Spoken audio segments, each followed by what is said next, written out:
Burn Live, y'all. Marijuanically keeping you connected. Hashtagging these red eyes, changing the viewer's eye red. Keeping underage smoking off social media. Killing myself for your entertainment. Sitting here with friends and family, starting a cannabisation. Welcome to another episode of the Burn Live Show, baby.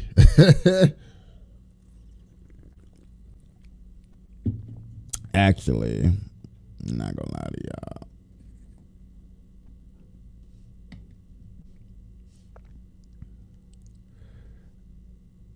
I liked it.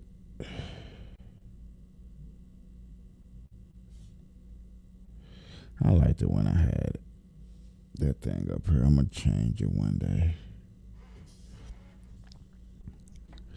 But I ain't gonna lie to you, nobody. I like having that up there.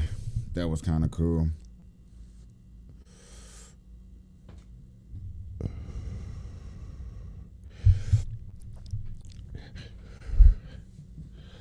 Ladies and gentlemen,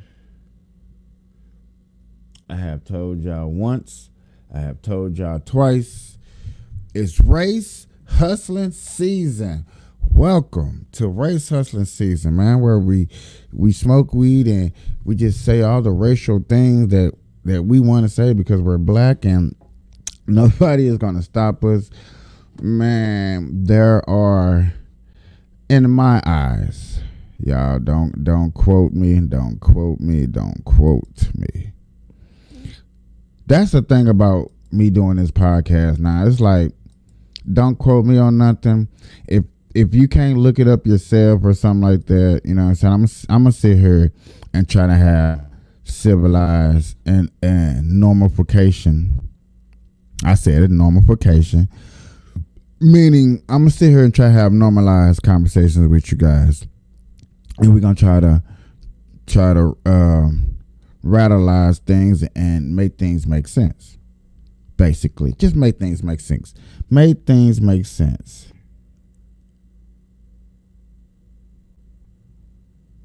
So that's what it is right there. And when you having these type of, like, I posted a lot of things to my page. I posted a lot of things to my page today to share with you guys. Because I was like, you know what? I'm tired of, I always want to share things and things be going on and then I can't share it because I can't find it and stuff like that. So I do got a lot of things to share, a lot of things to get into.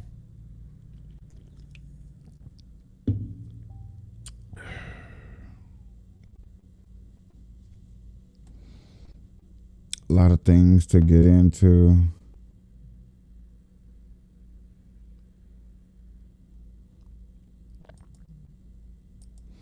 Hold on 2 seconds.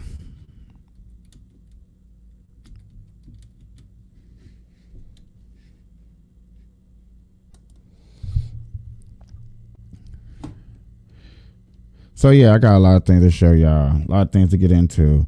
I do want to share this out to one person before we get into this, because before we get into this, ladies and gentlemen, I do want to get into showing off our sponsor, and I do got a sponsor. So without a further ado, let me go into our sponsor, SimpleFreshSleepwear.com. Ladies and gentlemen, this is where y'all need to be. This is where y'all need to shop. Ladies, this is where y'all need to shop. I'm not going to go too far into it, but as you see just on the front cover page, just to give y'all a little exclusive of what's on there. Hey, go check it out. I'm just going to give y'all just that a little exclusive. You know what I'm saying? We're not going to go too far, but they do got things that you ladies would like at reasonable prices.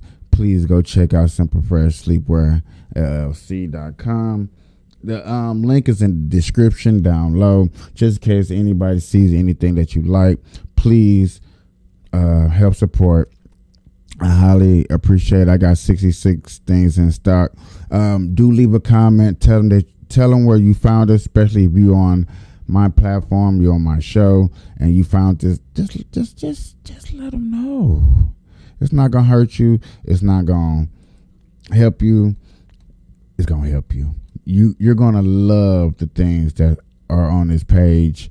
We do got things for guys. We got for girls. We got lingerie. We got toys. We got dolls. We got poles. We got it all. So go check that out. I do like the cover. I do like how it looks. So man, go check that out. And to my sponsors, you know what I'm saying, I want to give a big shout out to my sponsor. Appreciate that we got into this. And other than that, ladies and gentlemen, I will be bringing that back up at the end of the show. But other than that, ladies and gentlemen, Let's dive in more into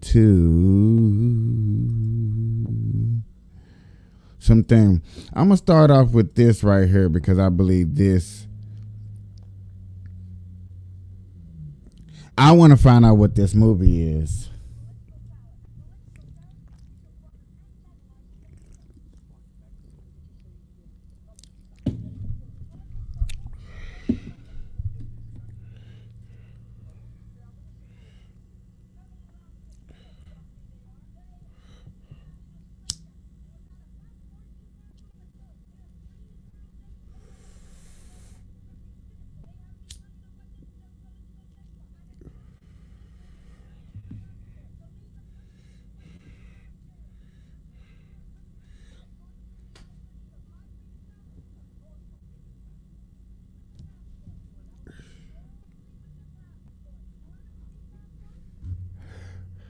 I need to find out where this TV show is because that example, which y'all didn't even get to see, which, sorry. Let me see. Let me pull it up. Let me pull it up.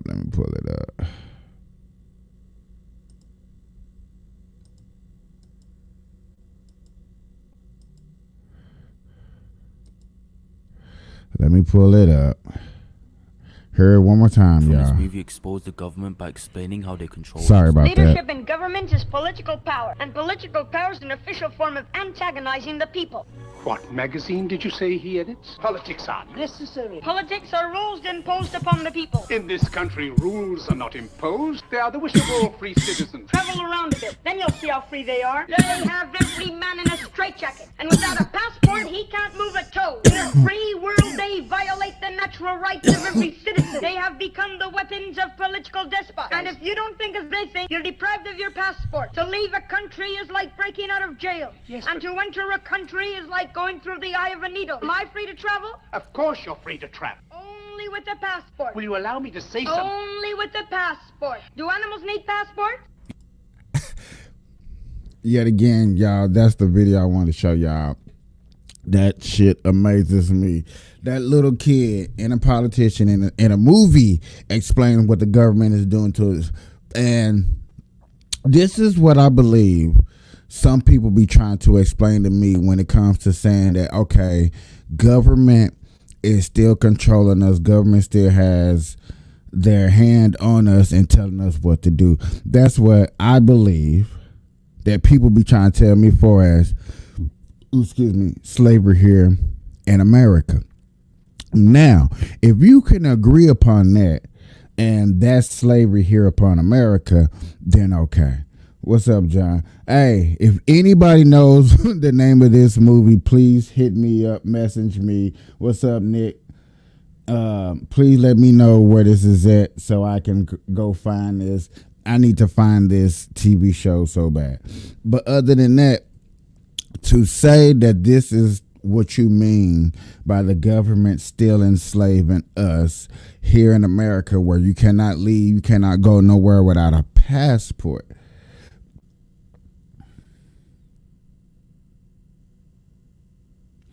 If you go somewhere unannounced and don't know who you are, understandable. Well, okay, I get it. But to die somewhere and nobody know who you are, nobody know where you're from, then what? The power of control? Okay. You can say that power of control, but you really got to look at it like, if I don't know where you are, if I don't know where you from, how can you come into my country, do something bad, and I deport you back to where? Okay. How can I know who to call when there's a problem with you, your sickness, your anything, something's wrong with you? How am I supposed to get the information because you don't want a passport, because you don't want the government, or you don't want other countries or any type of power system to know who you are? anybody ever took this time out to really think about that and look at that would say, okay, cool. I don't want the government to know here. Okay, so don't ask us to get your dental when you're sick. When any of these things are abrupt, when any of these things come to pass, don't ask us to help you, because remember, you don't want a passport. You don't want nobody to know who you are. Understandable. I get it.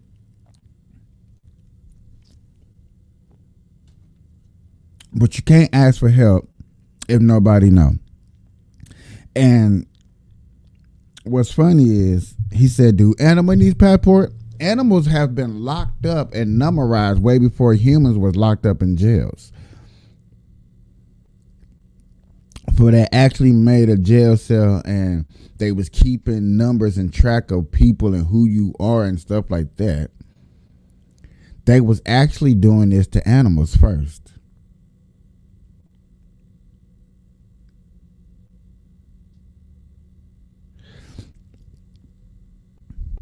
That's cool when a country says, I mean, I understand that your country is like that, and I get it, and I get it, and I get it. And I do understand. What's up, boy? Y'all got me up here popping like a mug today. Yeah. I get it, ladies and gentlemen. I get it.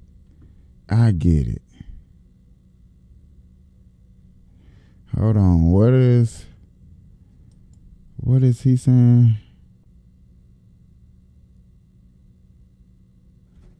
Pretty sure I heard this and read this. Okay. This is what I don't understand for people. And I just want people to try to understand and realize from a point of view of safety measures.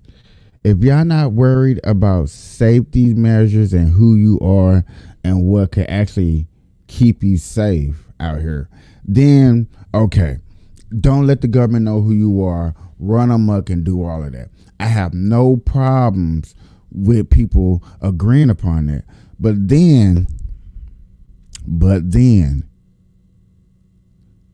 and I'm going to say this one more time, when there's a problem, when there's crime and the police come up there and try to arrest you and you be like, man, that wasn't me. And you be like, you have any ID, you have any way to solidify where you was and who you was and where you was at. And you be like, no, then you go to jail. Identification may seem like a form of slavery, but it's a form of it's a form of helping you out. It's a form of getting you out the way of crime and other things that are going on. You may not like that. It may not make sense, but I promise you it's like that. I promise you it's like that. And the reason why I'm gonna bring this next video up real quick for an example. I'm gonna bring this next video up real quick for an example. I got a family. What are you I got doing? a family too, now drive. What are you doing? Please stop. I have the car, miss. I have 4 kids. What are you doing? Less than 20 minutes into the ride, police say crew pulled out a gun and pressed it to the back of Spikuza's head as she pleaded with him. Her kids were her world. Her family was her world. She was literally the person you want your daughter to grow up to be. Authentic, sweet, and kind. That's how Stephanie Contreras describes her high school friend from Gateway, Christy Spikuza, who police say was shot to death while she was driving for Uber. Spikuza leaves behind a fiance and 4 kids. Detectives believe when crew couldn't get any money trying to access banking apps, he shot her in the head here in this wooded area. Yet again, without no ID, without no passport, like my brother said, how would we know who that is? How would we know who to call and let her know there's a problem going on? I know it sounds harsh. I know people want freedom. I understand, especially up there in Canada. Y'all think, and us America and Canada, we try to brag to each other like who's the best and who's the coolest and who's this and that. But it really doesn't go down to it. Rosecrest Drive in Monroeville. We believe this was a robbery. A 22-year-old man's in jail after police say he ended his Uber ride with a gun pressed to his driver's head. Police tracked Spikuza's final Uber passenger to an account owned by Tanaya Mull. Dude was an idiot, period. But without that ID, we would have had him. And this is what I'm saying. You think he really served time? Y'all really think that dude served some time? Set the fuck down somewhere. That's another thing I want to discuss too, that I have already discussed twice, but it seems like it's never going nowhere, of us allowing criminals to do crime. And like, oh man, that's okay, it's cool. 2 thumbs up. 2 thumbs up. We are okay with crime and criminals just going around. And I know people are watching me right now. I'm like, bro, I'm not. And that's cool. You're not. And I get it. You're not. But people we vote into office, mayors, congressmen, mayors, governors, DAs, district advisors, I think that's what one of them are called. Them people. What is it called in Louisiana? Zone 6, zones, wards, your wardens, people that you put to in charge of a zip code, a couple of zip codes, a county, your county congressman. These people infect you every day when it comes to your taxpayers' money. These people, I want to start where I have been. I'm new to a certain new channel. Shout out to Rumble. But I want to start calling out because of the problem that goes on.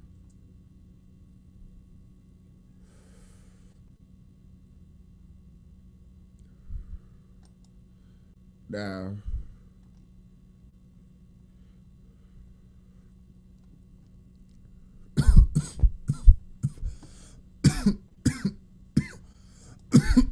I didn't watch all of this.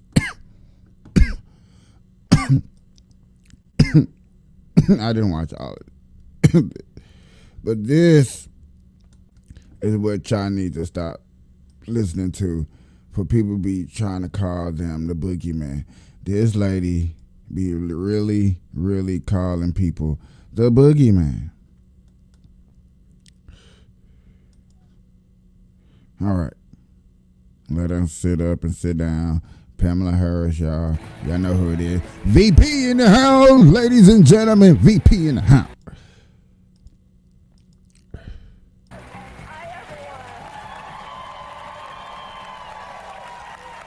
Now, old girl that's in the red was just on CNN. I played her video yesterday and broke some stuff down about her.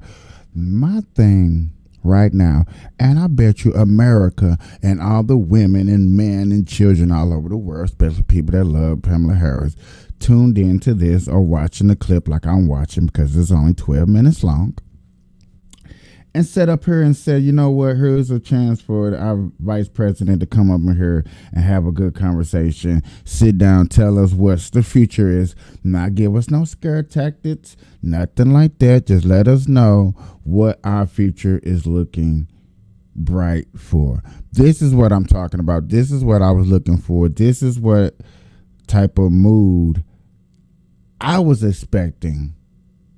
Or I would expect it, because I'm not going to lie to you. I wouldn't expect her to, Harris specifically, to come up here and talk about, okay, y'all, the Republican Party, Trump is moving ahead. We need to step up our game. We really need to let people know that, hey, these crises are happening and we're here to fix it. Trump ain't going to fix it, so we're going to fix it.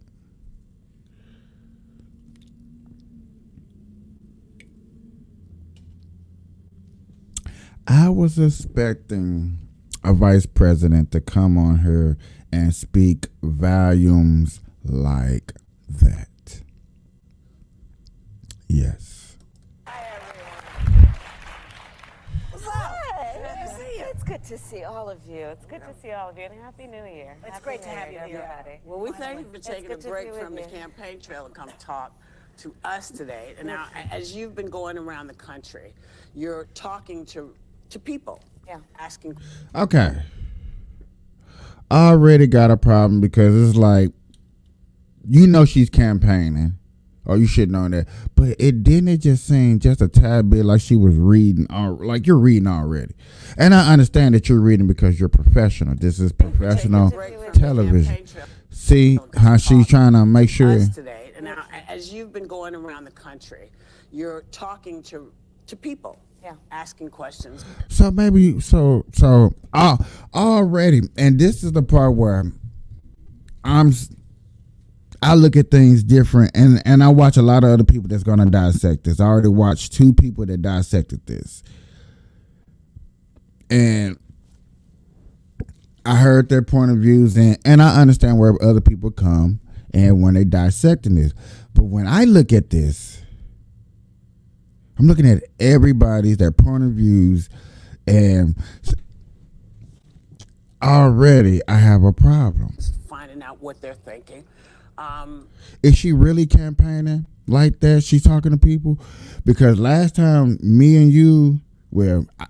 I checked for you guys, she was campaigning on college tours, not really talking to people, but giving lectures. Paid lectures to get donors on a Democratic Party. And everybody should know, if you don't know, if you're on the Democratic side, you only got one person to vote for. What are you campaigning for? What are you getting back there out there on the trail? What are you working for? What is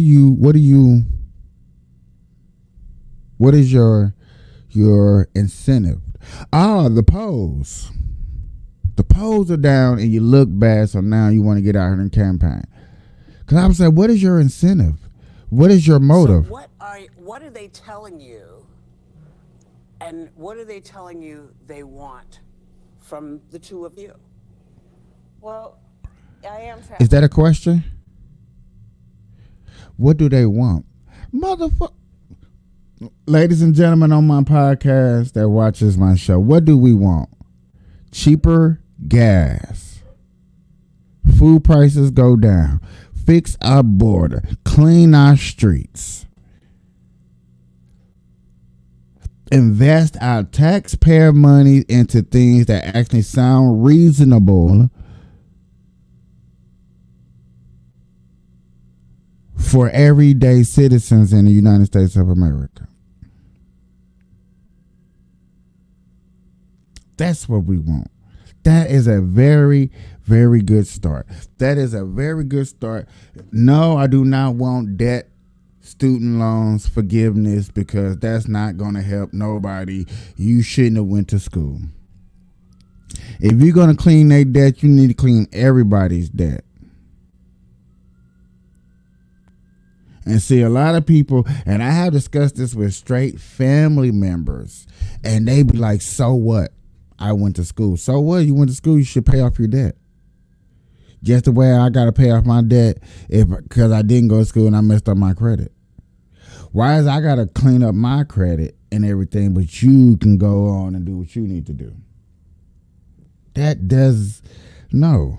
But that's what you expect. So I know y'all like, Michael, she ain't even said nothing, answered no questions for real. Let her answer some questions. Let's get in. The country. And let's start with the women of America. What they are telling me is anybody that's taking notes, everything she's going to tell us is what females want, not guys, because she just said let's start with the females first. Okay, all right. State after state is that they are concerned about the future of our country. Many of us often think about the future of our country in the context of our children. Okay, so future of our country for us, our kids. That's The same thing twice, 2 and 1. And so they talk about their concern that if their daughter is going to college, will she go to a state where she will have access to the health care she might need, including reproductive health? They talk about the prayer that many will speak and say as they drop their children off at school because of their fear that there may be somebody with an assault weapon. Fear of the future. College kids. I want to make sure my kids go to school. I'm scared when my kids drop off my kids.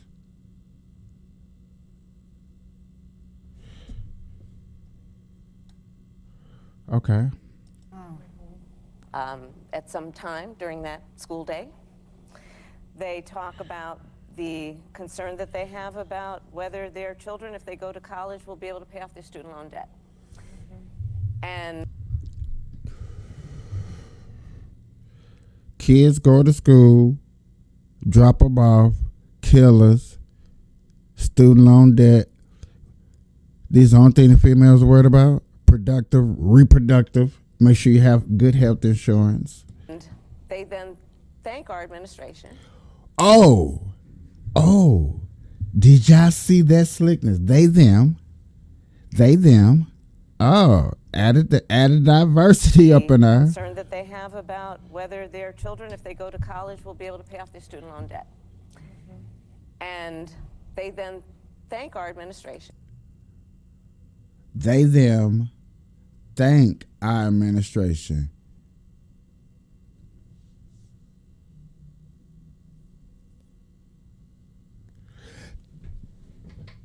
So you talking to a Pacific group out here.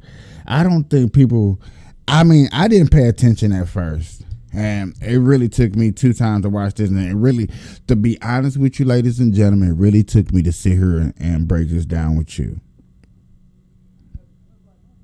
I heard it out her mouth when she said, let's talk about the females first. And then she said them, they. So, okay. All right. Okay. I'm not complaining. Just making sure I'm understanding what our vice president is fighting for when she's trying to get reelected into office. That's it. For some of the work we've been doing, standing for fundamental rights, like the right of a woman to make decisions about her own body and not have her government tell her what to do. The government is not telling you what to do. It's up to your state to do so. You still could have abortion. Females, women can still kill kids all they want to. That's what I'm saying. Kids, baby. Okay. The need to have reasonable gun safety laws and stand for the idea, as I do. I support the Second Amendment, but there's no reason that we have assault weapons in a civil society, and we need to ban them. They talk about the fact that our administration, because of the President Joe Biden and our administration, has tackled the issue of student loan debt and have now forgiven student loan debt for over 3.5 million Americans. And they talk about these issues in the context often of this election coming up in November and how serious this issue is in terms of the consequences, in particular around attacks to fundamental freedoms and the need to have a future what is where tax the fundamental respect the rule of freedom? I'm glad it popped up on look, I'm glad it popped up. Attacks of fundamental freedom. Okay. law. We respect individual rights, and we try to unify the country instead of dividing the country. Well, Madam Vice President, thank you for being here. Of course. The president has made saving democracy the center of his campaign, and many of us, I think every one of us at this table, understand.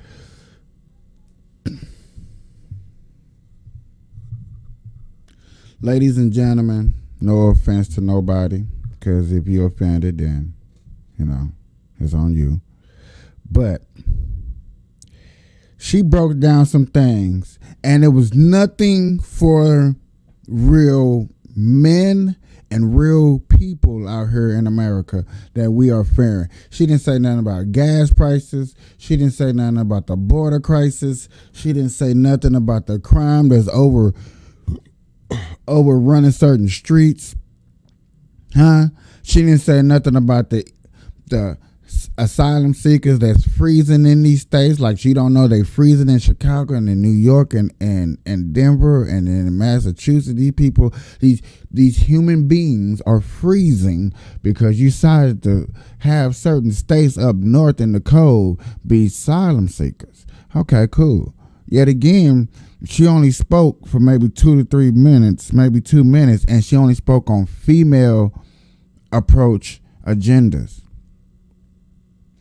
So what about the males? So not only is white males looked down upon and you can't say nothing positive about them or you're a white supremacist, but now it's like males in general have no speaking. We really have to speak up for ourselves or let these women, because it shows in certain movies and some people see it, some people don't. It depends on how you look at a movie. But it's like us as a male gotta really, really stick up for ourselves and be a voice, because society alone wants to slowly and quietly brush up under the streets. And I do believe this dude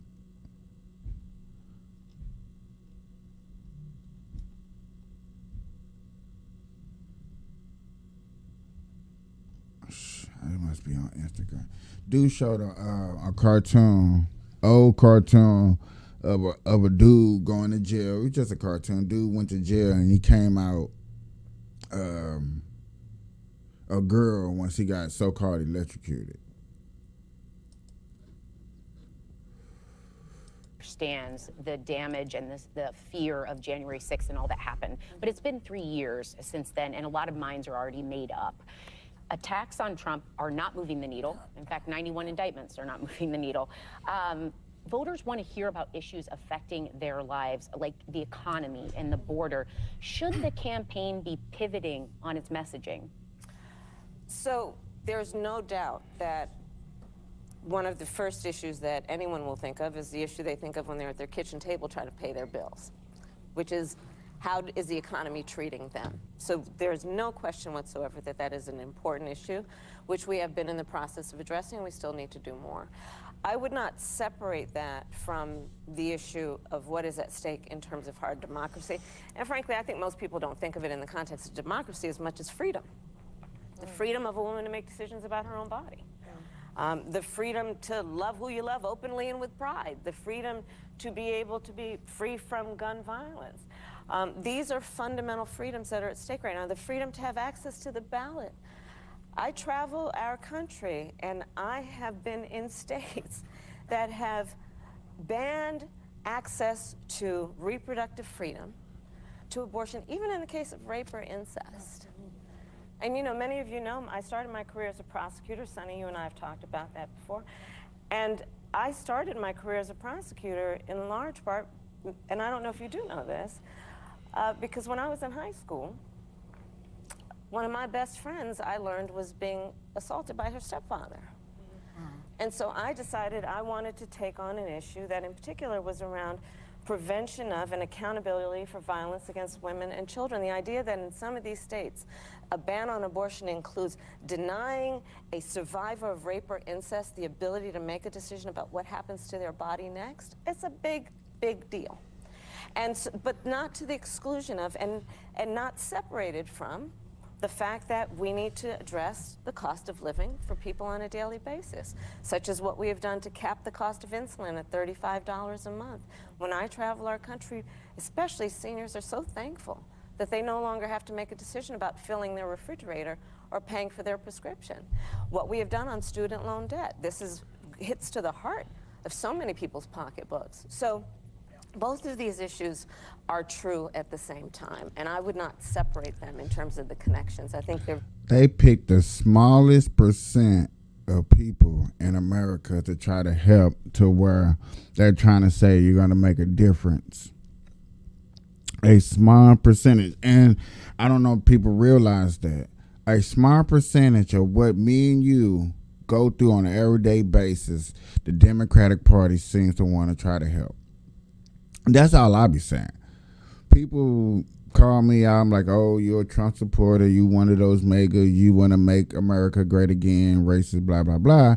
I'll be like, no, I remember, like, you cannot help to sit back, close your eyes, take a good bubble bath, and remember, like, damn, it was a little bit easier. It was a little bit simpler during Trump era. It just was.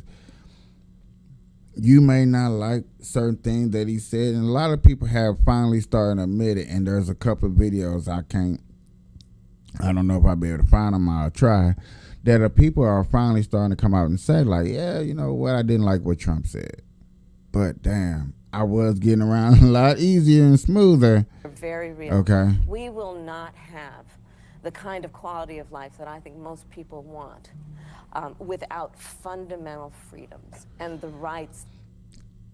Somebody should have asked her too, do you think in the next 4 years that Joe Biden's in office that these other wars are going to be ending?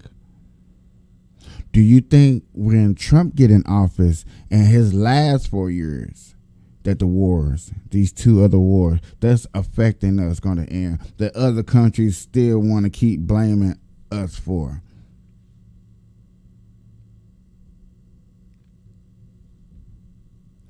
Oh, yes, ladies and gentlemen, I have been reading articles where other countries still want to blame us, and I'm like, okay, blame us. You know what I'm saying? I don't know. That's why I haven't went deep. I do cover the war a little bit in articles like this, but you know, this is the VP. This VP on The View talking to Whoopi. I'm thinking, yeah. But these questions and things that I'm wondering, like, do y'all have any plan? No, y'all don't have plans. Y'all barely got plans to give survivors out. Y'all have gave weapons sloppily to other countries, and it seems like as soon as y'all gave that, now it's wars. And that's how people are looking at it. Like it or not, that's how people are looking at it. That are guaranteed in our Constitution and in the ideals upon which we were founded. And all of that is very much at stake. We've got a guy right now, the former president, running for office, openly saying that he promises to essentially be a dictator. A person running. Trump said that only on day one. Yes, he did say that. I am a Trump supporter. He said, yes, I'm going to be a dictator only on day one. Day one. Does that mean he's going to stay in office more than 4 years? If he would have did that, remember, he would have did that the first term. But people are like, and this is a cool little argument people say. They be like, Trump is smarter now. He learned a little bit. So this time he's going to go at it different. Okay. To enter back into the White House, who is proud that he stripped Americans, women, of the right to make decisions about their own body. A person running to become the commander-in-chief, who is admitting he would weaponize the Department of Justice.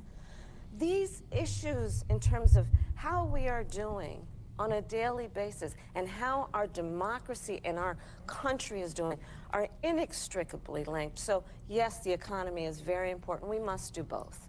Address the economy and absolutely understand what is at stake in terms of fighting for our freedom. Well, let's talk a little bit about how you're going to go after the other side. Sure. Because some heavy-hitting Democrats are sounding the alarm behind closed doors. President Obama reportedly has said that he thinks the Biden campaign is too complacent when it comes to Trump. Representative Jim Clyburn has said the campaign isn't breaking through the MAGA wall. Michelle Obama... Yeah, Michelle came out too and said some things, y'all. It was amazing. I don't know if y'all looked out. And when I mean amazing is y'all want to attack Trump, and you cannot lie. Y'all have attacked Trump, but it hasn't worked. So stop attacking Trump. Stop. Like, it's not working. When we gonna understand what works and what don't work? Says she's terrified, as we are, about the potential outcome of the election. Now, are you scared, first of all, what could happen if Trump ever became, God forbid, president again? And what are you going to do to stop the crazies? I am scared. Who are the crazies? Anybody around her feel just a smidget offended if you're on that side, and I'm admitting I'm on the other side. So who in the midlife crisis are you talking about the crazies? Are you really allowed to call people like me a crazy? We are about the potential outcome of the election. Now, are you scared, first of all, what could happen if Trump ever became, God forbid, president again? And what are you going to do to stop the crazies? I am scared as...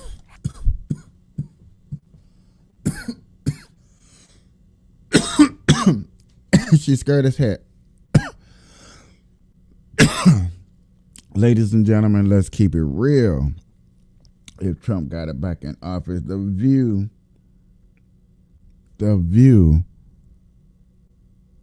ratings would go through the roof. Everybody ratings would go back through the roof. Bruh, it would be TV. He would be able to sell himself on a streaming network and get paid. The View would be able to sell itself. The View would be able to sell itself on a streaming network for, I bet you, young moolah, baby. You will be scared because you'll be somewhat out of a job. But come on, girl. You won't be that damn scared. Heck. Yeah. Which is why I'm traveling our country. You know, there's an old saying that there are only two ways to run for office. Either without an opponent or scared. So on all of those points, yes, we should all be scared. Yeah. But as we know, and certainly this is a table of very powerful women, we don't run away from something when we're scared. We fight back against it. That's right. Right? We do. So, right? Yeah. So many of us know when we are scared for the future of our children, do we then stay in bed with the covers over our head? Nope. No. We can't. We can't. Cannot. We cannot. And this is where this election requires, rightly, that President Biden and I and all of us who are part of this administration, we got to earn re-election. There is no question. We got to be on the road. Listen, in the last 2 weeks, I've been to Georgia, I've been to Nevada, I've been to North Carolina, I've been to South Carolina twice in the first 2 weeks of this year. She came out here to Nevada because of a strike. And then she went to a graduation. When she came to Nevada, she went to a strike for a union, and she went to a graduation. I will be out on the road. We have to earn the re-elect. You need to be at the border. I got this one guy who got way more fans than me, way more subscribers and all that stuff, but that's irrelevant. I just want to put that out there, so I'm letting you know where I'm getting this source from. Somebody that's reliable, who has subscribers, who does the homework just as well as I do homework too, just as well as you do homework. But he keeps reminding his audience that she is the commander-in-chief of the border. She is commander-in-chief of the border. I just want to keep reminding people that because that's supposed to be her job. Okay. And we have to communicate what we have achieved. Yes. And that is going to be one of our big challenges. We've done a lot of good work. We need to let people know who brung it to them. And so we got to do that. And we have to do that. Okay, bam. Start naming them. Start from here on out. From here on out, name all the good stuff that you have done. All right, everybody's watching. This is the point right here that you should start naming out the good things that you have done. Let's go. Let's hear it. Vice President, thank you so much for being Thank here. you. I'm glad to be with you. Off of that, Donald Trump is facing 91 felony counts across 4 different indictments for a variety of crimes. Yet ABC's latest poll has President Biden's approval rating at 33%, behind Donald Trump's. In head-to-head matchups in a number of battleground states, Donald Trump edges you and President Biden out. What does it say that the party is struggling to compete with an unfit man who is very likely going to jail? There's a lot to unpack there. What's that last part of that? So let's start with this. We are in the month of January. We've got 10 months to go until the election. And increasingly, and you've seen it even just this week, we are all starting to narrow in on what this election will mean. And frankly, in the midst of so many big issues challenging our world that, are not binary, it's not just one side or the other. On this one, there's a split screen that you can throw up and see. And it's going to be the choice between what is about respecting our democracy, what is about competence, versus chaos, versus someone who has called those who would attack our Capitol and try and undo the votes of millions of Americans in a presidential race, and would dare to call those people who committed acts of violence patriots. Someone, again, who would weaponize the Department of Justice, who glorifies those people who are running countries in a way that is about themselves and not the people.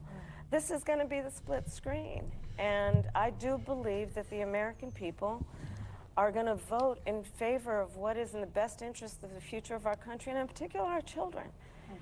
And that is about freedom, and it is about democracy, and it is about also something that I think is very basic, which is this. There's a certain perversion that's being... Okay. Yet again, she didn't. There was the time to explain some good things of what she did. People had cut her off in a half on, but that didn't explain nothing. We probably sitting up here like, what in the hell did she just say? It's bad enough that this dude internet service is bad and it's blurry, but damn, she could at least spoke about something. That's sad. Y'all want to look at Trump and say that he's killing democracy, but yet again, in the Democratic side, y'all don't even let people vote for who a candidacy want to vote for. There's other people on the Democratic side that wants to push Biden off to the side. You wouldn't know who they are. I barely know who they are. I barely know who they are.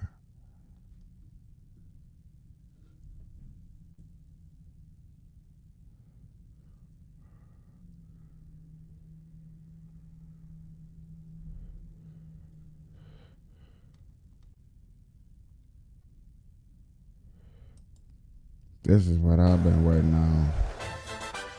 Hey. Burn Live Show. Let's go now. About to get you into it. We gotta make a future for them. These others will move them out. Move us out and they come in to compete with jobs, goods, and contracted service. Black people starting to wake up.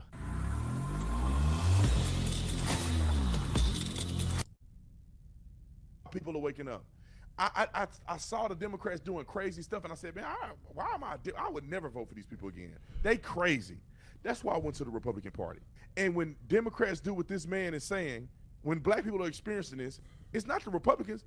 they're going to look at the Democrats and say, y'all are cutting up and I never want to vote for you again. I'm trying the other side. Let's roll the clip of this man, this older man. He's getting, his knee is deep in they, you know what. Roll the clip. Anti-immigrant, illegal, call ICE, send them all back, waiting across the Rio Grande and don't obey our immigration and naturalization laws. And to see another group come over here, it's disgraceful. It is un-American. And these rules that you have, the rule, who made these rules? When did our ultimate vote for these rules? When did the people have time to participate in making these rules? And one of you all came over to me, Mr. Blakemore, we got little children. What about the black children in the ghetto? We got to make a future for them. These others will move them out. That's what I'm talking about, Unc. And they come in to compete with jobs, goods, and contracted services. Historian Carl Addison say that they have a negative effect on the black community. I'm strictly advocating for black people and call ICE on them. Trump, come in here, clean this mess up. The most corrupt city in the United States is the city of Chicago. And that's not my... Thank you, Mr. Blakemore, for your... They cut his mic off. Unc out there smoking, y'all.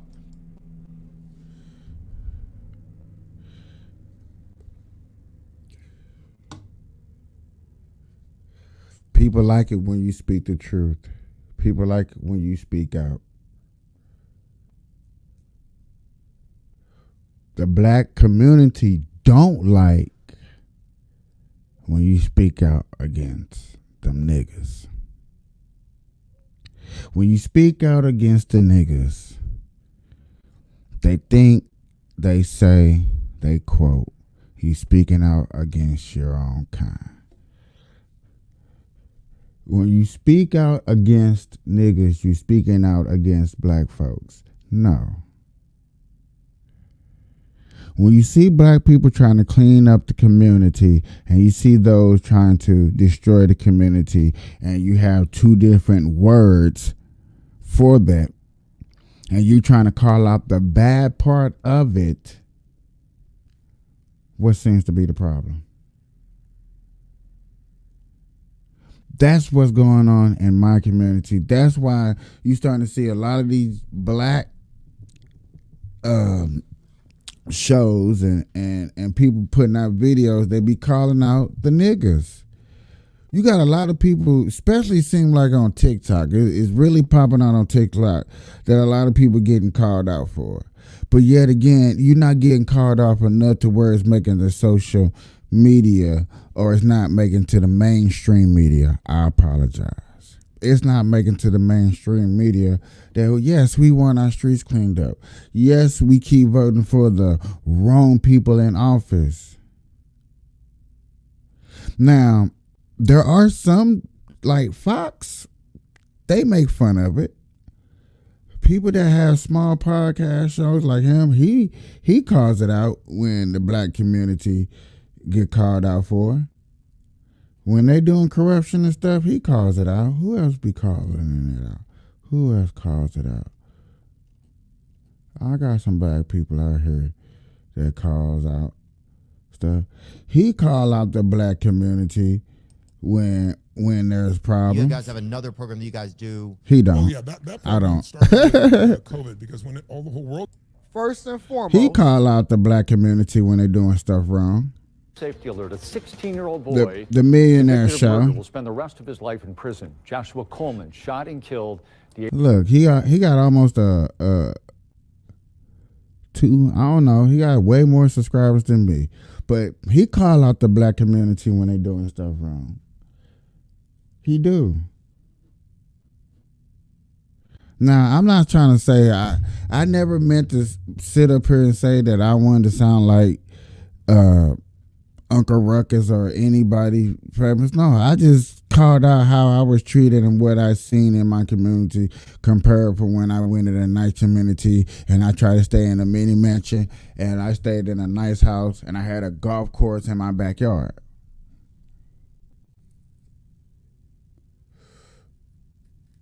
I remember that. And I'm trying to work hard to get back to that.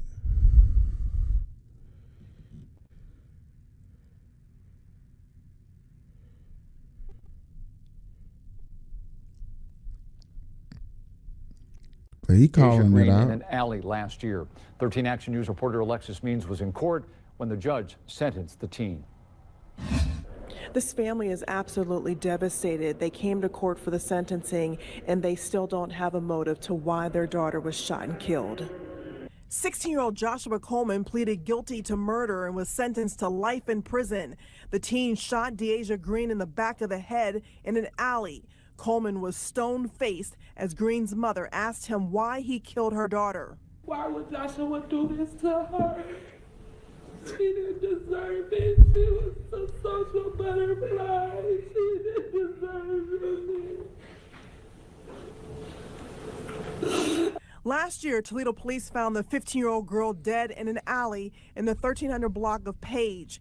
Police said Green was a habitual runaway. The teen's parents reported her missing, but there was something different about this time.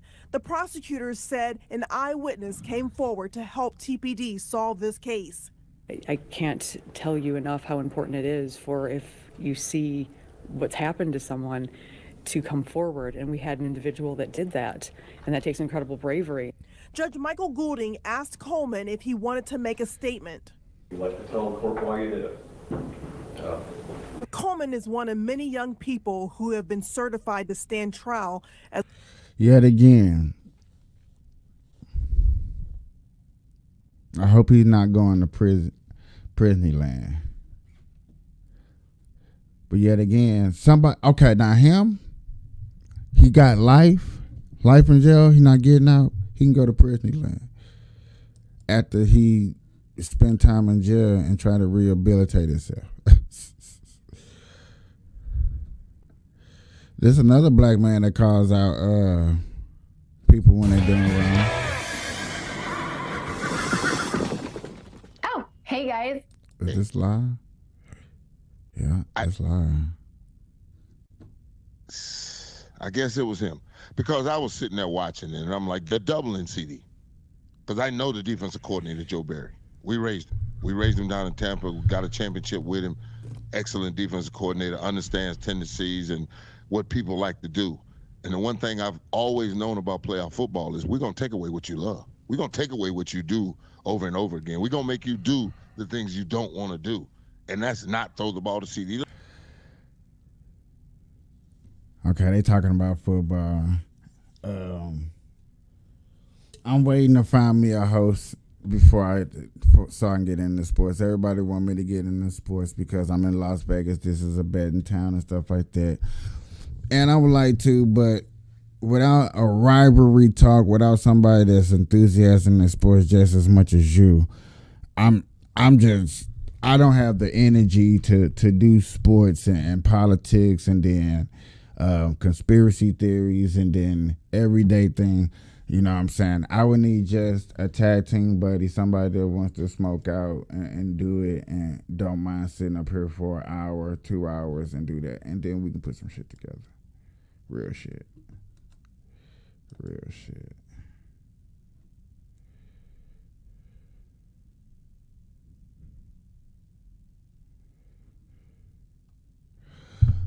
But yeah,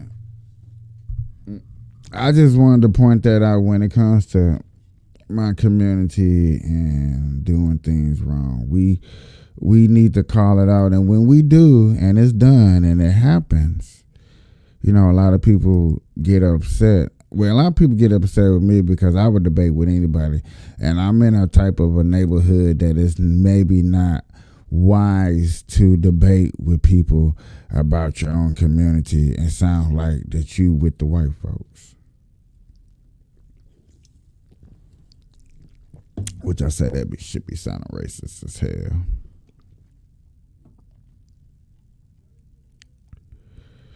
But then people like what you like, but understand, respect what you respect. Call out who you want to call out. Clean up what's destroying us for real. Yes, clean up what's destroying us For real.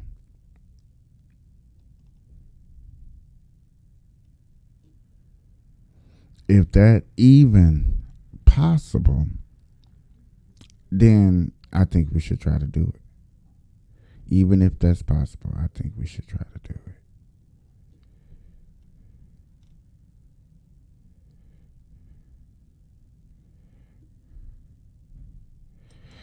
I'm gonna play this real quick because I thought this was cool. Has calves that look like Popeye's forearms. Yes. Well, Popeye was actually inspired after a real sailor, Frank Rocky Feigl, born in 1868. Spent a 20-year career as a sailor in the Merchant Marines and then settled in Illinois. Oh my gosh, y'all have to see his face. He is the inspiration for Popeye. That dude is Popeye. He is. Wow. Frank Rocky Feigl. And the person that created Popeye would hear Rocky tell stories because he worked as a bouncer, because of course he did. Well, blow me down. At a bar in Illinois, and use those stories and those characters because of Rocky Feigl. So Olive Oil was like the real guy's girlfriend or dame. wife? His dame. It was just another person loosely based, okay, I got it. from I these am stories. what I am. I eat my spinach. You know. I thought that was a cool story when they brought that up. You know what I'm saying? I grew up watching Popeye back in the day. I thought it was awesome. I thought it was something that was probably be cool to share with you, ladies and gentlemen, and stuff like that. Man. I'm glad there's not too many crazy ass stories, but I bet you if I went to the news section, which I am, or I went to the news section, oh shit. See, Young Thugger. Young Thugger.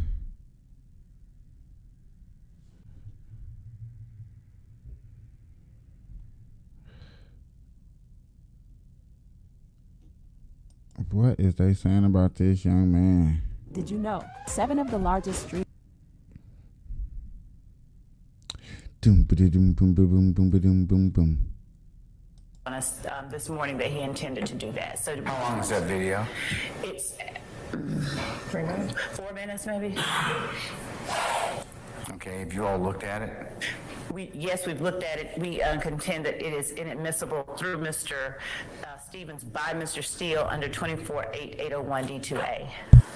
It's his client's video. Outside the presence of the jury, he served it on us this morning that he intended to do that. So how long is that video? Oops. One second.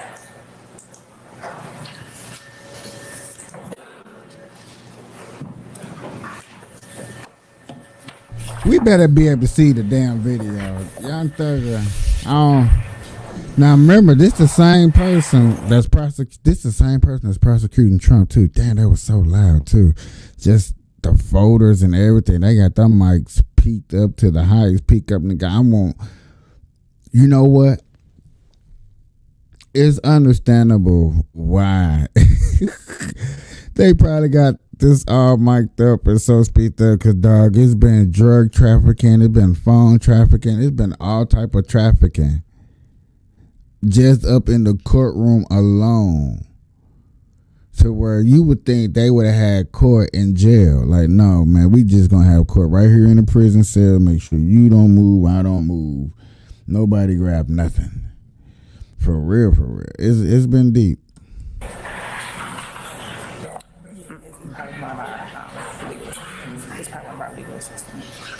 You think so? This is the same thing that happened yesterday. What's the chicken link? The Zoom link for yesterday they said yes, yeah. And then it. Okay, if he locked up, why that boy coming all dressed up in suits and tux and ties? Like, okay, now this is making me starting to go back to think about the video from the other day, where we get to learn about jail cells and stuff like that. It's really starting to make me think.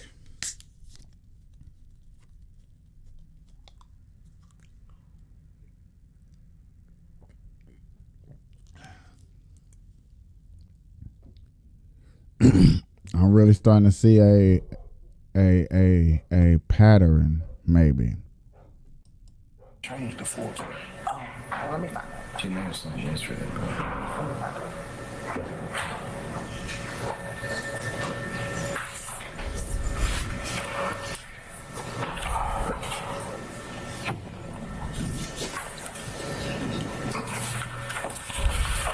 Mr. Steele, are you trying to show this video today? Yes, sir. I see it. Look at it. Thank you. Let's mark it, and can we pull it up so I can look at it? What exhibit are you going to mark it as, Mr. Steele? Your Honor, that will be number 32, Mr. Wick, 32, and fast, Mr. Copeland. If he's faster today, okay, because I'm really kind of annoyed with his slowness of pulling up these videos. I'm just teasing. All right, Mr. Cokwell, can you pull it up? Dog.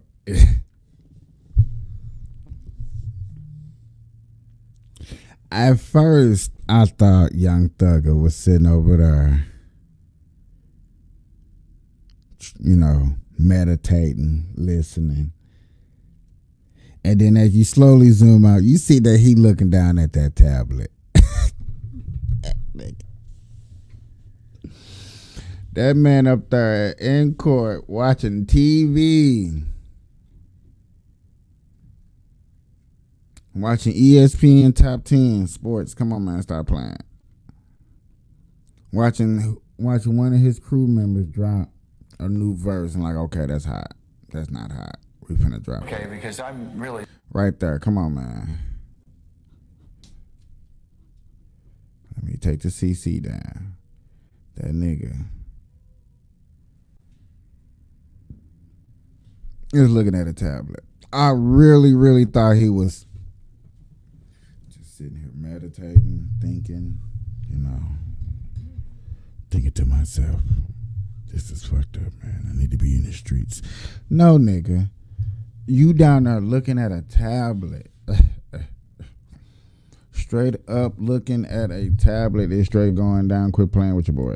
I'm really kind of annoyed with his slowness of pulling up these videos. I'm just teasing. All right, Mr. Cokwell, can you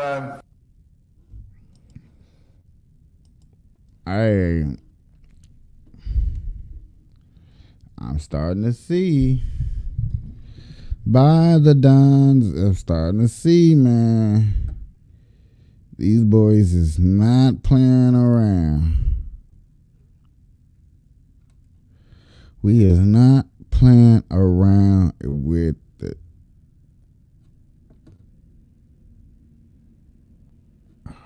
What did it say? There is no question that there are problems in this country between police and community. Yes, you are a donkey. To the latest on. Oh no, I don't know what that is. I told you, y'all, it's January. It's a lot of race hustling. There's a lot of people just disappointed in the Democratic Party. So now they're just going to point out that it is racism the reason why things are happening the way they're happening. Is because of the disappointing white man putting us down. Is the reason why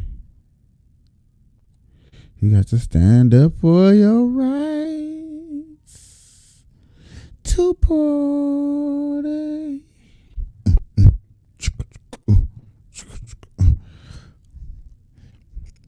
And I had heard this report going back to seeing Warren Sapp on that One News coverage with I forgot his name. I thought it was gonna be. I was hoping Warren Sapp joined Deion Sanders in the coaching. I'm not gonna lie to nobody. I was hoping that in the sports world. Cap it. Let's start putting on blast for capping. Did what you had to do to get in with ESPN and. It's a shame so many people struggle with the most. This is what you want, people. When this simple 30-second bedtime warm water ritual helps. He really this person right here. And when they suspended you that one Hey, when you talking about they calling Stephen A. Smith got caught capping. Let's start putting on blast for capping. Did what you had to do to get in with ESPN, and when they suspended you that one time for what you said about women, you promised them you're gonna be a good boy after that. Corey Holcomb drops bombs on Stephen A. Smith's college basketball career. They want to do numbers like Cat did that day, but that's not gonna happen. But these is actually jumping off. We starting with Stephen A. Hurt feelings for Captain Smith. Man, I was laughing like a bugger. He let that bugger get up under his skin. But Stephen A. Smith got caught capping. Let's start putting on blast for capping. If you capping, you capping. Motherfucker, Stephen A. Smith lied about hooping for Winston-Salem State. It was all a cap. Because when you put that in your little memoir book, a book-ass book, you know niggas ain't reading that shit anyway. But for them motherfuckers to be trying to get it. See, right here, it's gonna go down a yellow brick road that's gonna get me into a rant. I already see. Come on. That his ass. They read it. And they caught you up, didn't they? Yeah, it's been a very inconsistent story, Stephen A's retelling of his college career. Like, I covered it on this channel a while back, but, you know, he's allowing Jason Whitlock to get in there and really do some damage because of the inconsistencies. Like, if he was just honest about it and say, yo, I played a couple games, you know, I didn't do well about it. Don't never say you lying. He get to talk about you. Yeah. Fat bastard. Fat bastard. A fat bastard that has gotten away for far too long. You can't stand that. He is a fat bastard. Both of y'all the same type of, but he caught you, Stephen A. You was capping. Because Cat Williams said, somebody industry plant, now that word out there. Yep. Oh, man. What's the fat name? Whitlock. What's his bastard name? The nigga said I used to be a friend of Corey's. Oh, yeah. Jason Whitlock. Yeah. This month caught you up, Stephen A. He is a fat bastard. He looking for clout. All that, but you got busted out for lying and said you was a hooper. And you ain't never hooped out your own mouth. After you lied and said you did hoop for Winston-Salem State. Who in our community, we are not okay. In our community, you can exaggerate a story to make it funny, to ha to some people. But when it comes to putting it out there as this is your lifetime story, and you may exaggerate a little bit just to make you sound a little bit more interesting for people to hang on to you, you can't do that. It's a shutdown. Oh, nigga, you fake. Nigga, you phony. Who cares about how you hoop? Nigga, a lot of people, a lot of niggas in a community that didn't even think about wanting to be a sports commentator is now want to be a sports commentator. I can't even speak right now. Want to be a sports commentator. That's what I'm tripping out for. Now, yes, Whitlock broke it down, and it was funny because I was watching Whitlock. I was like, dang, he keep calling out Stephen A. Smith, but it got boring. Now that it's finally out there over a hooping career, who cares? Get your capping ass out of here. We know you're an industry plant, dog. You must talk about black people on ESPN. You do that for your boss so you can have some money. For those of you who don't know, this is coming from the Dunk creator. Corey was a college basketball player. So, you know, like, for him to say what he's saying here, he's coming from an experienced position. You know what I mean? So I think that's interesting that he could kind of sniff it out on Stephen. He could kind of tell that Stephen wasn't necessarily being forthright about his career and his stats. Hey, first of all, when I saw you walking, I knew you ain't never hooped. That nigga walked with his pelvic forward. Like a fat. All those who walk and they pelvic be in front, I don't like you. Walk with a sort of limp to it because your knees be hurt. Right. All that. I saw Stephen A. on the NBA court one day. He had on a little jacket and shit. He had with his little money they paid ESPN. What Jay-Z said. It's true. Yeah, you're dealing with aches and pains and issues. And, yeah, it caused you to have a different demeanor even, you know what I mean? And you got to be cool with it. You know, you got to put your swag on it. Like a fat. All those who walk and they pelvic be in front, I don't like you. Hoopers walk with a sort of limp to it because your knees be hurting. All that.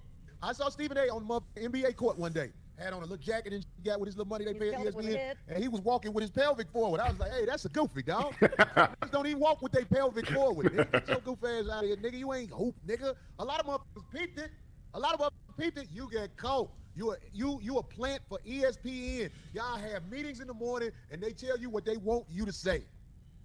How they want you to dog out brothers and sisters on ESPN. And the main reason you was mad at garbage ass Jason Whitlock is because you was bust out in front of your colleagues. Your colleagues saw you was capping and they was making fun of it. The awful Malika Andrews, she was kind of poking at you in one of her things. Yeah. Stephen A, man, you lying about that, nigga. You lied about hooping. Your goof ass. Damn. That's terrible. I used to hoop for Winston-Salem State.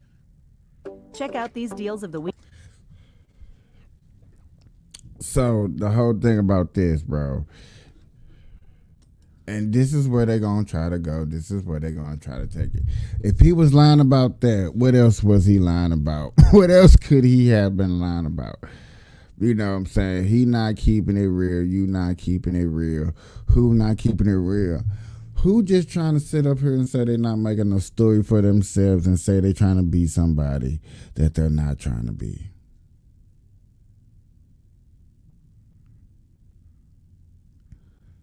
I'm just saying. I'm just thinking. I don't know. Unless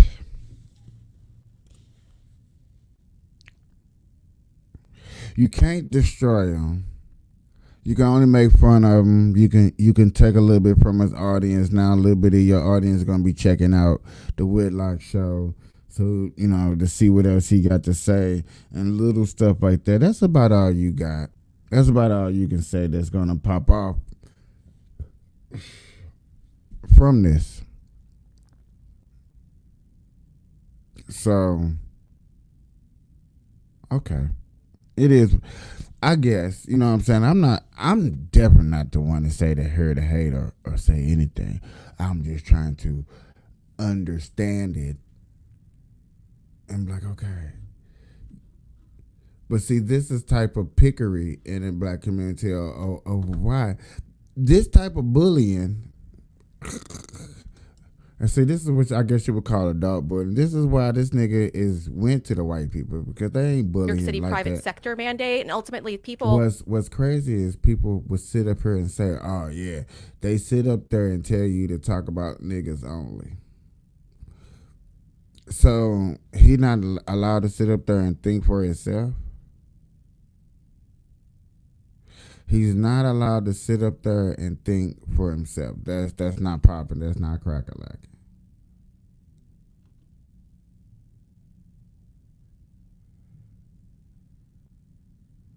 Okay. Hey, and people like, yeah, man, you know, they gonna tell you what to say. You know, you get a script. I know you get a script, but how many times you done seen somebody say, hey, I went off script? Huh? How many times have they said, detective. I've been off script?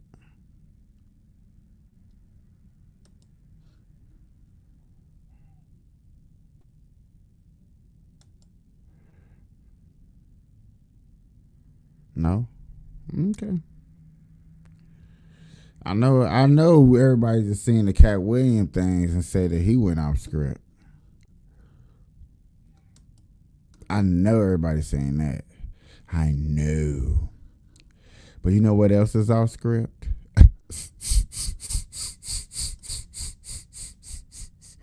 This right here. This is off script.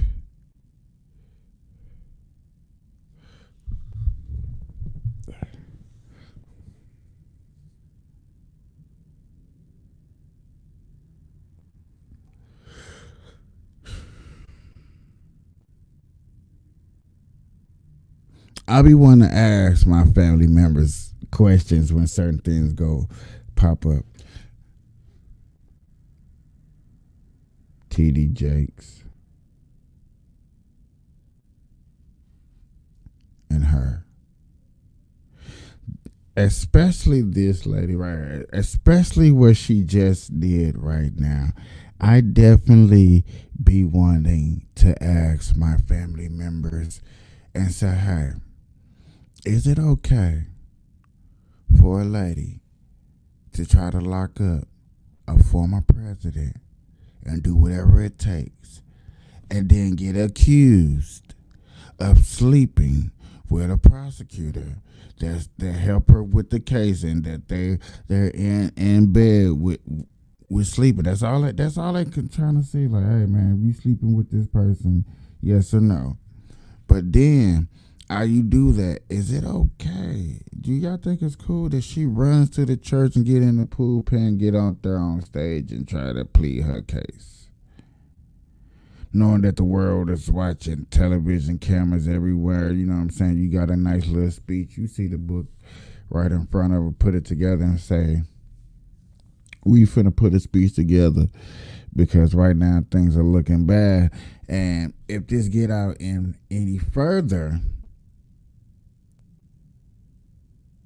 they can ruin my career. They can ruin this case. So I'm gonna get in front of the pulpit and plead my case to people. Not a perfect me. We are at a time in history, people. Hear me on this. We are at a time in history when you can no longer sit back and just let other folks do it. You cannot expect black women to be perfect and save the world. The Lord is completing us. We are not perfect. We need your prayers. We need to be allowed to stumble. We need grace. With that kind of support, we will move mountains and do Jesus' will. Stumbling all the way.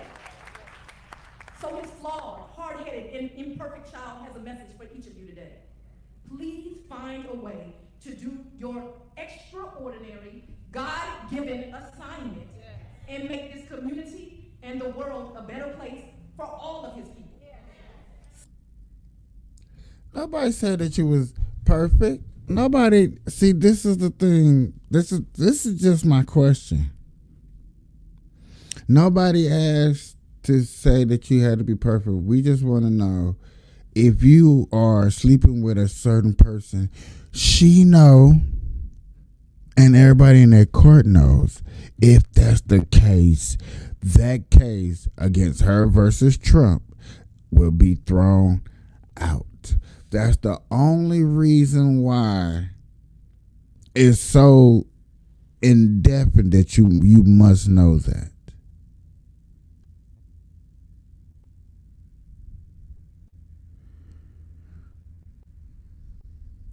If you were doing this for real, the case would be thrown out. That's it.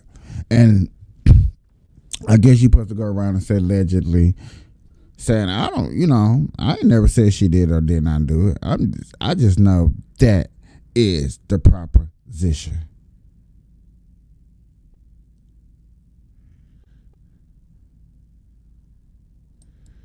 And then you got this person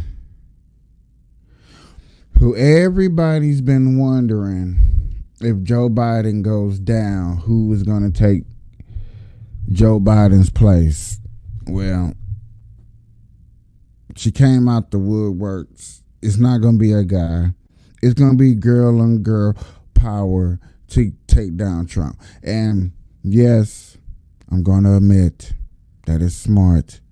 That's about the only weapon that you have to take down Trump is getting a white woman and a black woman together on a ballot together to unite everybody.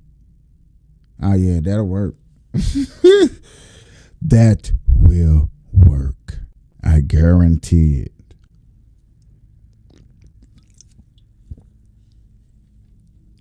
Liz Cheney, everybody.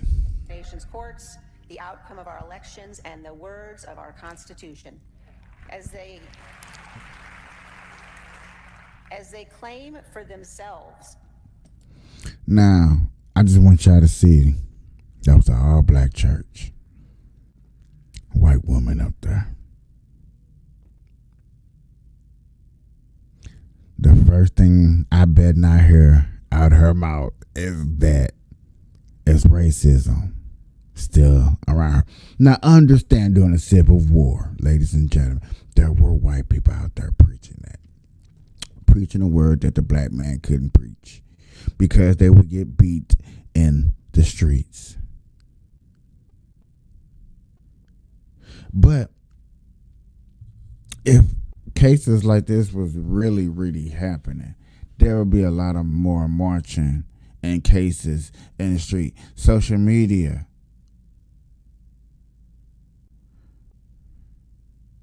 Will be having a field day with covering the real true racism of the KKK. The KKK knew they didn't have a chance surviving in the new era with cell phones. I'm just keeping it real. Just keeping it real. KKK like, oh, cell phones? They get to see us? They can record us? Have it forever? Oh, no. We're not going to make it.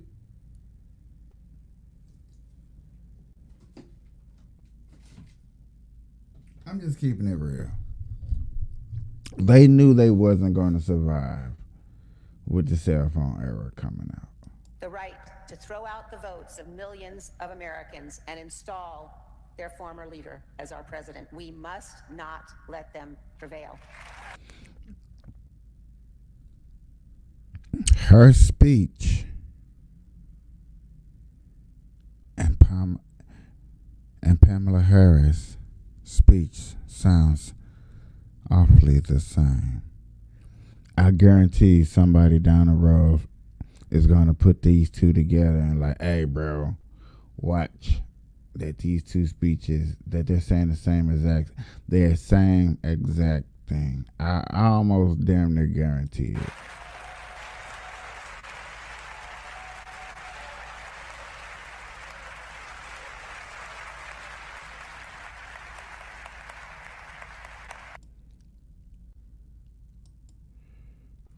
All right.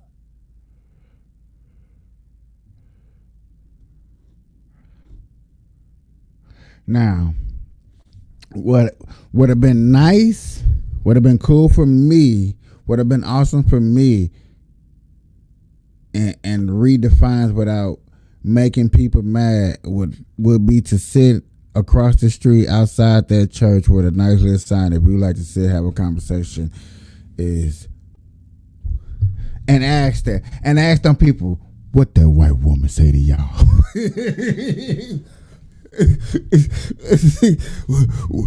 what that white lady say she gonna do for y'all? Now y'all keep out here preaching that the white man and the white woman ain't gonna do something, but y'all let that white woman up in y'all church. You let that white woman up in your church and she got to speaking to you. What did she say to you? She said she want to get rid of Trump. She said that's all she thought about is how she want to get rid of Trump. So you let that white woman tell you that she can cook apple pie?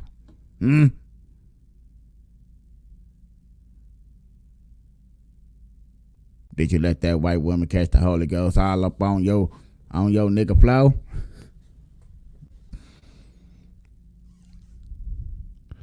You ought to be ashamed of yourself. You tell me every day I wake up, every day I go outside, you shouldn't deal with them white folks. You should not deal with them white people. They know no good. But you sure be letting them all in your church when it's time for election time. You sure be catching that extra collection plate. I bet you a Democrat, that's probably the only time they hate going to a black church, because they know they have to donate.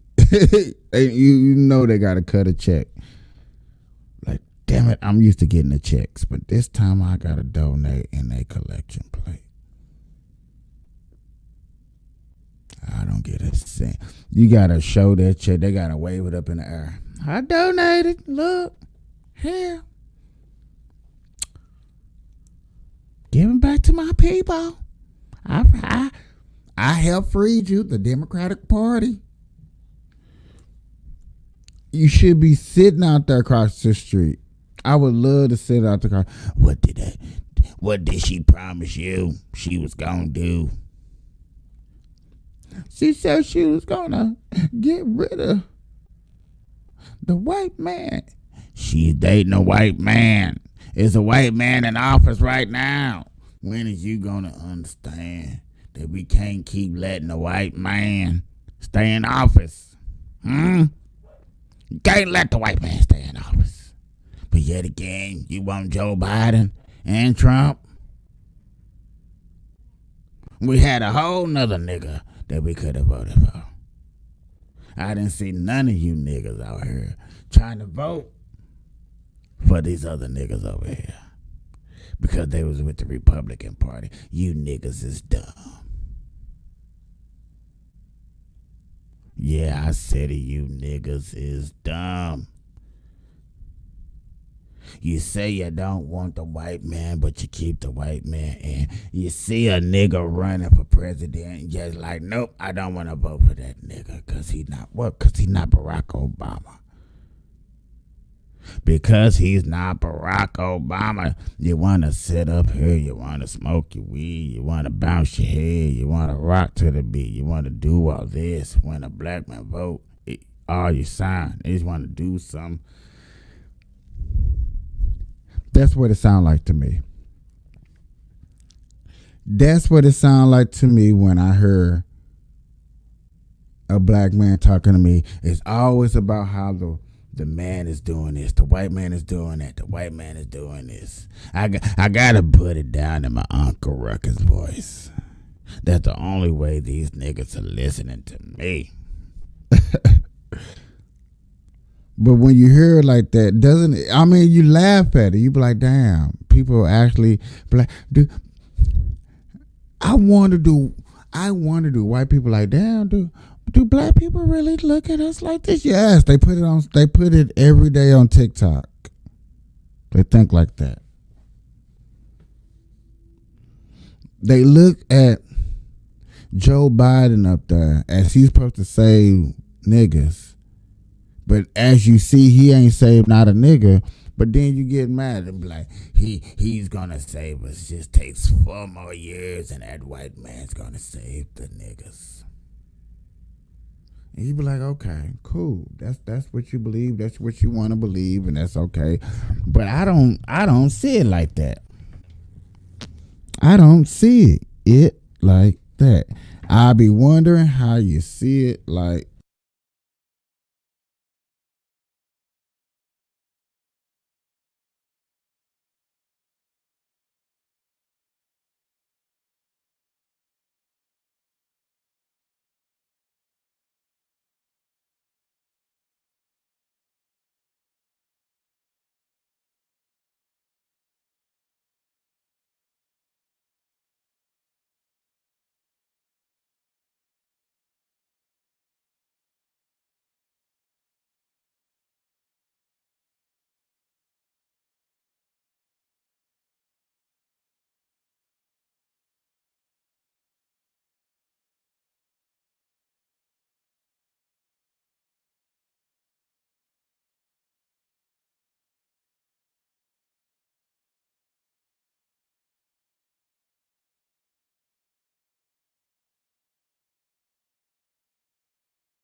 We said Trump had a chance because he was exciting, and America loves excitement. Been saying exciting shit the whole time. Trump was on the news. They asked Trump about the leaks. Trump said,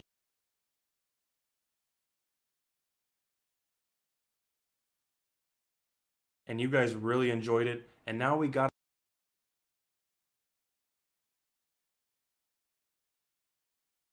we said Trump had a chance because he was exciting, and America loves excitement. And Trump been saying exciting shit the whole time. Trump was on the news. They asked Trump about the leaks. Trump said the leaks are real, but the news is fake.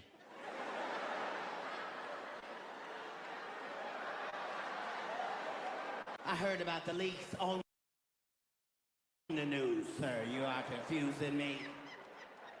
That's like the police pull you over, you tell them the blunt ain't real, but the smoke is. Take your ass to real jail then. The president's supposed to think of something, then talk about it with the Senate and the Congress, pass a bill, and then do it. Trump don't give a fuck. Trump sent off 50 missiles to Syria while he was in his bathroom with an Xbox One controller. See what they say when they see that shit. We said Trump had a chance because he was exciting, and America loves excitement. And Trump been saying exciting shit the whole time. Trump was on the news. They asked Trump about the leaks. Trump said the leaks are real, but the news is fake.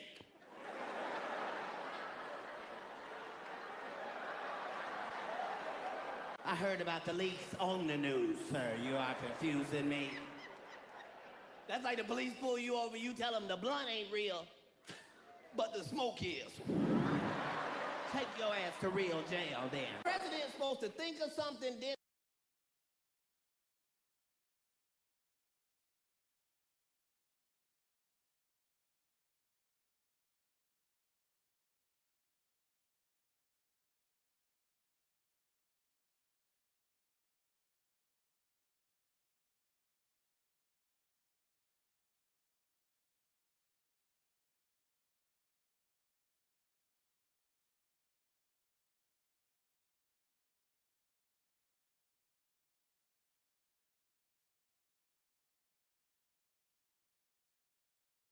about 2024? We will see if this is a legal and valid election. What we're seeing so far is that Democrats are so desperate, they're trying to remove President Trump from the ballot. That is a suppression of the American people, and the Supreme Court is taking that case up in February. That should be a 9-0 to allow President Trump to appear on the ballot, because that's the American people's decision to make this November. And the matter is, of course, halted pending that appeal, as you say. But just to be very clear, I don't hear you committed to certifying the election results. Will you only commit to certify the results if former President Trump wins? Does that mean former President Trump wins? No, it means if they are constitutional. Several days later. Well, at least Stefanik should be ashamed of herself.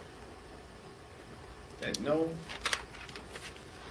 decent, rational, credible individual, particularly folks who were here on January 6th when the violent insurrection took place, or are closely connected to the institution of Congress, should claim that the violent insurrectionists who attacked and brutally beat police officers are hostages.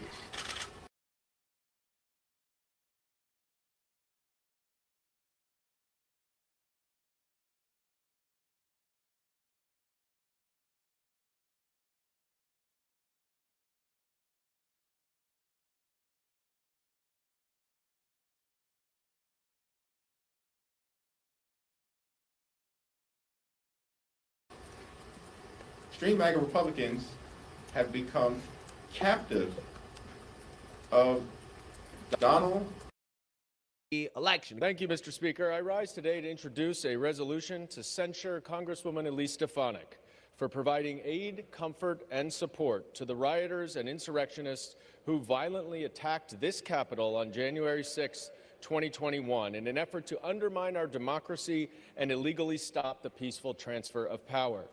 Since that attempted coup, Ms. Stefanik has repeatedly and persistently expressed support for the duly convicted insurrectionists. Last week, echoing the inflammatory language of criminal defendant Donald Trump, Ms. Stefanik disgracefully referred to the January 6 insurrectionists in prison as, quote, hostages, unquote. Ms. Stefanik's support of convicted criminals charged with offenses against the United States government, including attempted violence against members of this body, is simply unacceptable from a member of Congress. Nor is it acceptable for a member of Congress who purports to oppose anti-Semitism to equate convicted insurrectionists with the more than 130 Israeli hostages who remain subject to horrific conditions in Gaza. She therefore must be censured. I yield back. Again, so they are literally censuring her. They're trying to punish her for her free speech. And this is a part of something that we've been seeing in Congress, in which we have people being punished for free speech because we've opened the door, because everybody is a snowflake nowadays, right? And this is what you get.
So now you have Democrats who are moving to try to do this against Elise Stefanik because, again, she said things about January 6th that they disagree with, right? That's literally what's happening, okay? Dan Goldman, the lying Democrat, has introduced a bill to censure her. And I guess if Republicans were as woke as Democrats, they could call that sexism, right? Because apparently it's sexist to criticize women, right?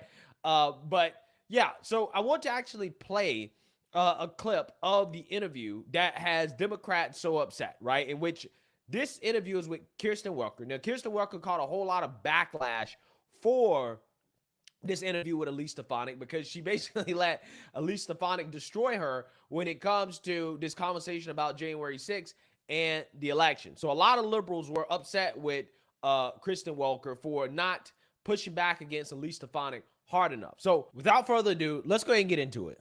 3-year anniversary, and I want to pause for a minute and play some of the comments that you made on the evening of that day. Let's take a look.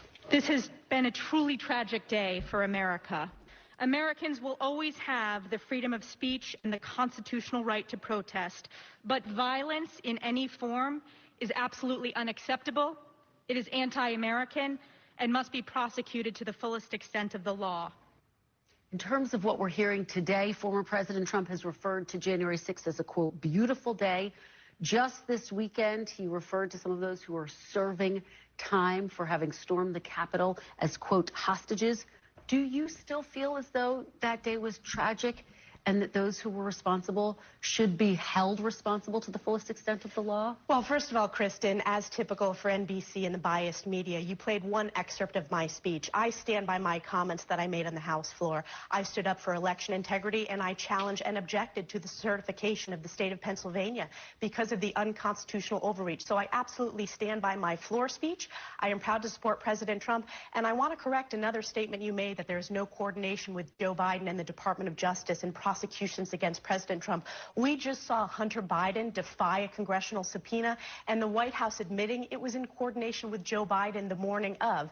That is coordination, and I believe that Joe Biden will be found to be the most corrupt president in our nation's history, and that's why all of the investigative work that we're doing is so important, because the American people, they deserve transparency and accountability. Yeah, so as you can see, right, quickly, liberals were upset about this interview because Elise Stefanik, again, basically did what Republicans actually should do, right? They should actually just, not play defense and play offense when they do these interviews, because she could have easily come out here and tried to talk about her comments on January 6th and the things that she said, right? But no, she actually just kind of focused on the fact that, hey, I stood up for election integrity that day. And also, by the way, Biden is weaponizing the Justice Department to go after their political enemies, right? Which, again, this is probably part of the reason why Trump allegedly is considering, or seriously considering, Elise Stefanik to be vice president, because most likely he's probably going to pick a woman for his.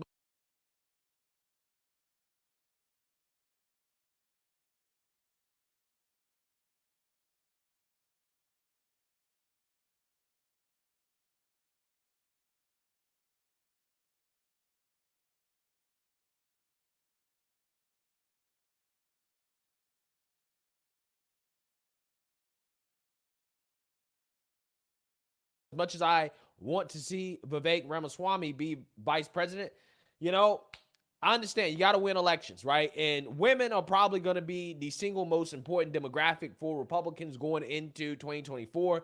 And most likely because of that, he's probably going to pick a woman. Apparently, she's at the top of the list, okay, in regards to women that are under consideration.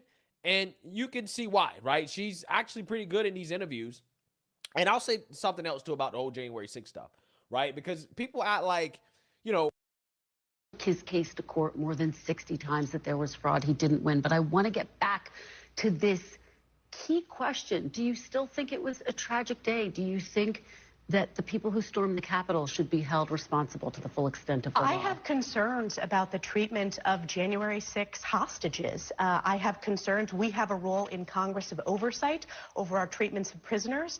And I believe that we're seeing the weaponization of the federal government against not just President Trump, but we're seeing it against conservatives. We're seeing it against Catholics. And that's one of the reasons why I'm so proud to serve on the Select Committee on the Weaponization of the Government, because the American people want answers. They want transparency, and they understand that as you look across this country, there seems to be two sets of rules. If your last name is Clinton or it's Biden, you get to live by a different set of rules than if you're an everyday patriotic American. I've been clear, Kristen, if you go back and play the full speech I gave on the House floor, I condemn the violence, just like I condemn the violence of the BLM riots, but I also importantly stood for election integrity and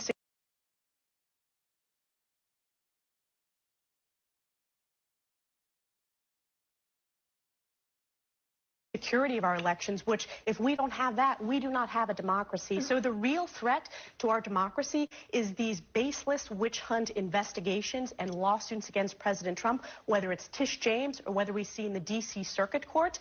And that is undemocratic, and it's shredding our Constitution. And you know who agrees with me, Kristen? The American people. That's why President Trump is winning in poll after poll against Joe Biden. Wow. Wow.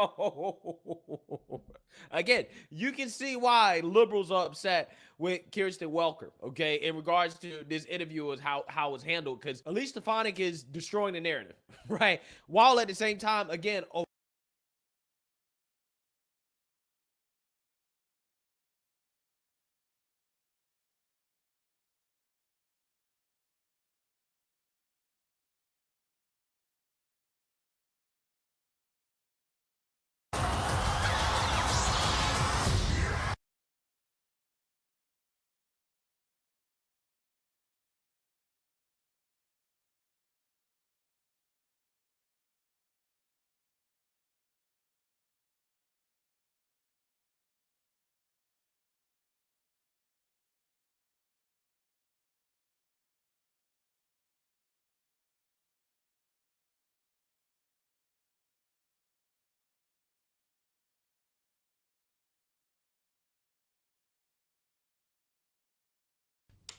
Dad?